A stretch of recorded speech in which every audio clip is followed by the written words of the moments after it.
Going to go straight to some questions and remarks by our panel, and Mark has just joined us. I'm going to start with Steve Goss. What you heard was two presentations.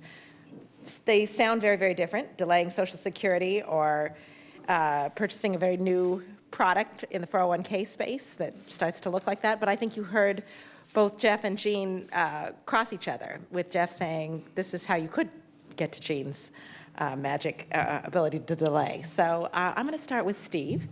And Steve, I'd like you to give a reaction to both proposals, if you could. We know you're the chief actuary of Social Security, so we want you to make sure and take on Jean's proposal in particular and give some thought to, is the embedded annuity in Social Security really a good deal?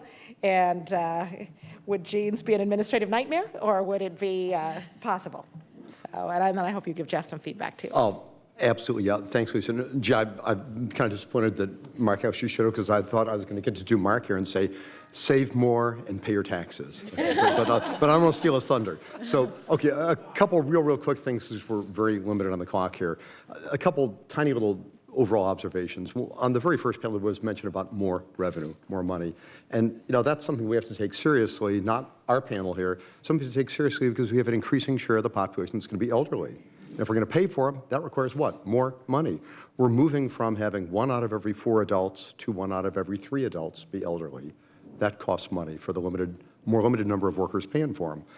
The other kind of theme I think we've all been talking about here is leakage. And leakage comes in a lot of ways. There's leakage, this is assuming people are putting money on the table in the first place, which there's maybe not enough. There's leakage of people taking it out along the way, and there's leakage at retirement of people taking lump sums and not keeping it for their elder years. In the third theme, I think, that has really come through, which is what this panel is about, really all the panels have been, and Phyllis, where does he put it perfectly? Sell it. I mean, there are so many great ideas that we see on this panel, that we see in all the panels, but if the people, the individual people who are the real deciders, don't understand it, don't get it, and don't have it line up with their expectations and their goals, it's not going to happen. You can talk to employers all day long, but if their employees don't want it, my guess is forget about it. So, okay, this panel, we're not really talking about the idea of generating more revenue and getting a bigger nest egg, but what to do with it most efficiently. And Jean started on the Social Security side.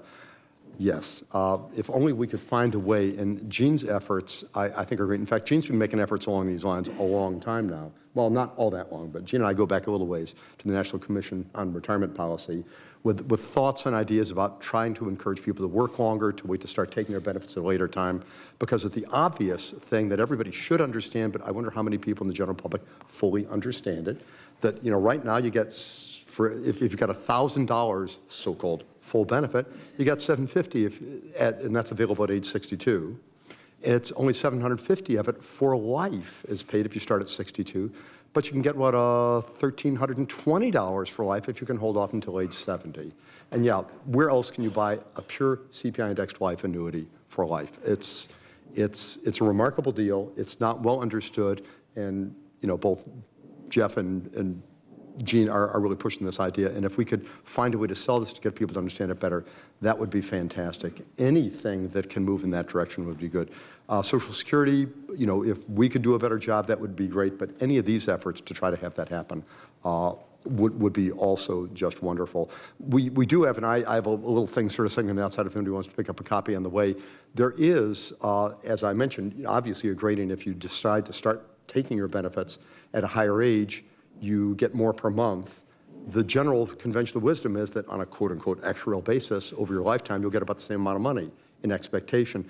Actually, the table's tilted a little bit, actually, between 62 and 68. If you decide to wait, you actually do get a little bit higher expected lifetime benefit in deferring from 62 up to any age between 62 and 68. So there is a little bit of that built in. I think Gina's suggesting and has suggested maybe do a little bit more of that to try to give people more impetus. But I think really, no matter what we do on this, if we don't sell it, if people aren't aware of it, it's not going to happen. They're not going to digest it. The retirement test, I think it's another example of one where we haven't really, any of us, effectively sold exactly what it is. Being an actuary, I guess I can dump on the economists who are always referring to the retirement earnings test as a tax. And in a very narrow sense, you can classify it as that, but it's not. how many people know that in a given month, if the retirement earnings test causes your $1,000 benefit to drop by $1 for that month, you will get credit when your benefit gets recomputed as though you had received nothing for that month, and you'll get a higher benefit for life once you reach your full retirement age.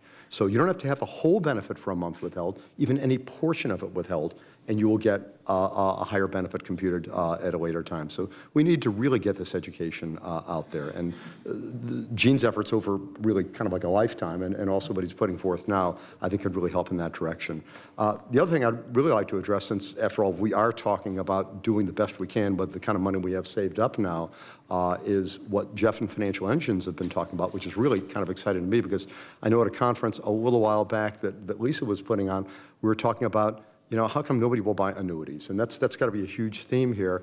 And it sort of struck me, and we talked about it, and talked about it with Mark too, about the idea that, well, maybe we shouldn't be so surprised. How long have we been telling people it's all about accumulation, building up a nest egg, have that 401k, see your money grow, see this great big pot of money, and then when they reach retirement age, they don't want to give it away for a few bucks a month.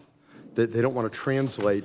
And I just did a couple of examples of like 500 grand. Now that's a lot. Divide it by 10 if you like. Go to, no, I'm just for example, if somebody had $500,000, a couple of options to consider. Somebody had $500,000 at age 65, they could just say, well, I don't trust anybody with it. I want to keep it. It's the mattress solution.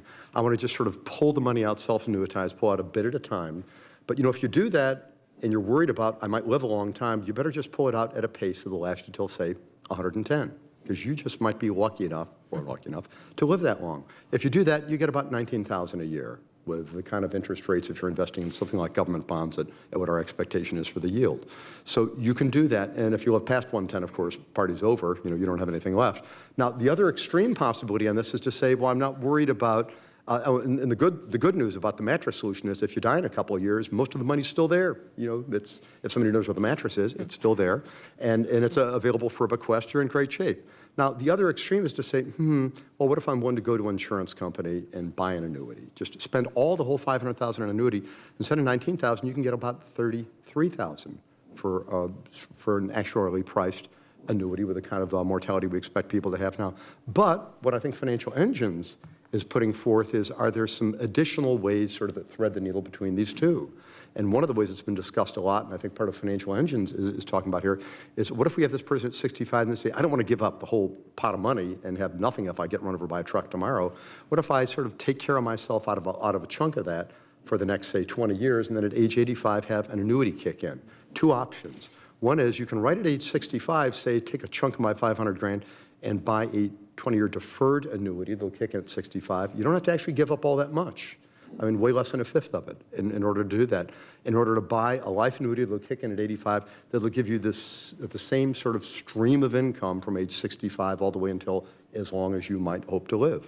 Another possibility is to say, well, I don't even want to do that. I want to keep my hands on all 500,000 and just spend it and wait until I'm 85, and then with some residual chunk of it, buy an annuity. Well, as it turns out, not surprising, if you're willing to put some money on the table and buy the annuity on a deferred basis right away, you can actually have a higher annual income for the rest of your life. If you do that where you buy the annuity at age 65, we estimate it's a little bit over $28,000 per year you could be having, whereas if you just spend until you get to 85 and only then buy an annuity, you can only have about $26,000 per year. So there are a lot of choices. I guess the only theme that I would want to push on this is that since, after all, the deciders on this are not the government, are not really the people who sit in this room oftentimes, and they're not even the employers. They're really the individuals who decide to tell their employers and the people who often sit in this room what they really want. That's where the decisions will come.